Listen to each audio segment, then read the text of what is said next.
Umushakashatsi Dr. Kayumba Christopher uherutse kwinjira muri politike akanashinga n'umutwe wa politike utaremerwa mu Rwanda avuga ko abona mu myaka 10 iri imbere iri shyaka rye rizaba riyoboye u Rwanda kuko ngo rishingiye ku bitekerezo byubaka. Dr. Kayumba Christopher yabivuze mu kiganiro cyihariye yagiranye na kimwe mu bitangazamakuru bikorera ku butaka bw'u Rwanda aho yagarutse ku ngingo zinyuranye zirebana na politike ubu mu by'ukuri ndetse n'imirongo migari ya politike ishyaka rye rishingiyeho. Ni nyuma rero yuko hashize iminsi havugwa amakuru ku mbuga nkoranyambaga ko Dr. Kayumba Christopher yabakorana na bamwe mu barwanya ubutegetsi bw'u Rwanda barimo na General Kayumba Nyamwasa washinze umutwe wa RNC Rwanda National Congress ndetse na Faustin Twagiramungu wabaye minisitiri w'intebe ubu nawe urwanya ubutegetsi bw'u Rwanda. Dr. Kayumba Christopher avuga ko aya makuru ari ibihuha byambaye ubusa ati kuko abarwanashyaka b'ishyaka rye rya LPD Rwandese Platform for Democracy niko ryitwa mu magambo arambuye mu rw'icyongereza bose baba mu Rwanda nta numwe ubu uba hanze ati ku buryo rero yagira ahurira n'abariya bantu ashinjwa gukorana nabo. Avuga ko ahubwo biriya bihuha bigamije ati kudusiga icyasha ati badusebya ati batwangisha abanyarwanda. Dr. Kayumba Christopher avuga ko politike nk'iyi ntaho itandukaniye n'irondabwoko ya leta yabayeho mbere yajyaga ifata bamwe mu Banyarwanda ikabita mu by'ukuri inyangarwanda cyangwa se amabandi. Agaruka ku migabo n'imigambi y'ishyaka rye ko rigamije gutuma u Rwanda arukira akarengane abarutuye bagatera imbere, akavuga ko rifite abayoboke benshi cyane mu bice byose by'igihugu ariko ati kuko ati tutaremererwa ati ku mugaragaro ngo ntangaze umubare nyawo ati ntabwo nakubwira umubare nyawo kugeza magingo yangaye. Avuga ko intego yaryo atari iza kera ati kuko ubajije uti ubona iri shyaka mu myaka 5 cyangwa se 10 rizaba rihe ati nakubwira ko rizaba riyoboye u Rwanda. Agaragaza n'impamvu ashingiraho akavuga ko ari uko iri shyaka rye rishingiye ku bitekerezo byiza bishobora gutuma igihugu cy'u Rwanda cyangwa se igihugu cyacu nk'uko yabyivugiye ati gikira ati mu by'ukuri ati duca akarengane ndetse kandi tugaca n'ubukene. Ni bwana Dr. Kayumba umushakashatsi yabaye umwarimu muri kaminuza y'u Rwanda mu bishize nibwo yatangaje ko mu by'ukuri ashinze ishyaka ku mugaragaro hari ku itariki ya 16 Werurwe 2021 nibwo yashinze ishyaka rya politike riharanira demokarasi ryitwa LPD Rwandese Platform for Democracy. Icyo gihe nk'uko itangazo ry'impapuro zigera kuri 3 Dr. Kayumba yageneye itangazamakuru n'abanyarwanda ryabivugaga yagiraga ati ishyaka ryashinzwe kugira ngo ritange umusanzu ndetse runateze imbere ubwisanzure, demokarasi, umutekano, amahoro arambye mu Rwanda.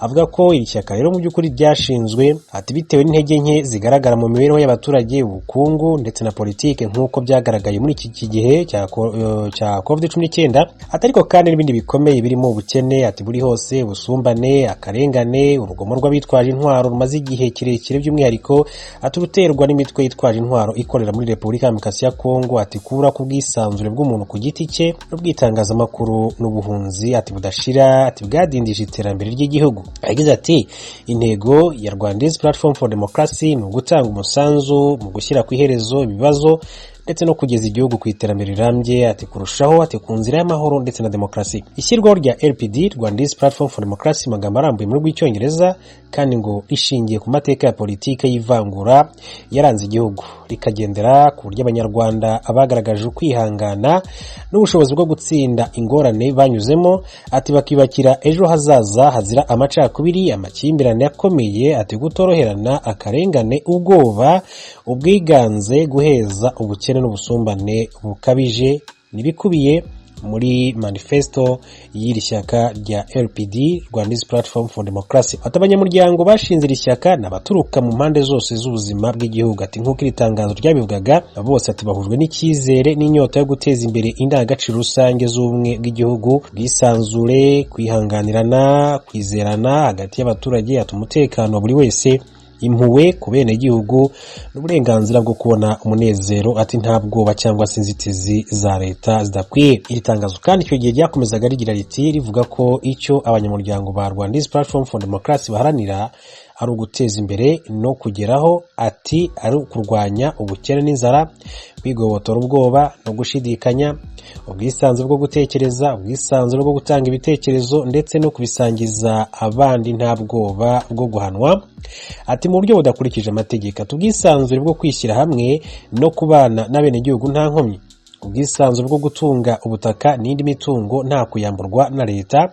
Ati ivanwaho ry'ubuhunzi buhatirijwe, ubwisanzure bwo kubaho mu mahoro, ubwisanzure bwo kutangiza, ati gukora ubucuruzi nta bwoba bw'imisoro, kandi kwigobotora urugomo rwitwaje intwaro n'ibindi. Ni byinshi rero. Mu gika cya nyuma iri shyaka rivuga ko iterambere rifashwe n'inkingi zigera kuri enye.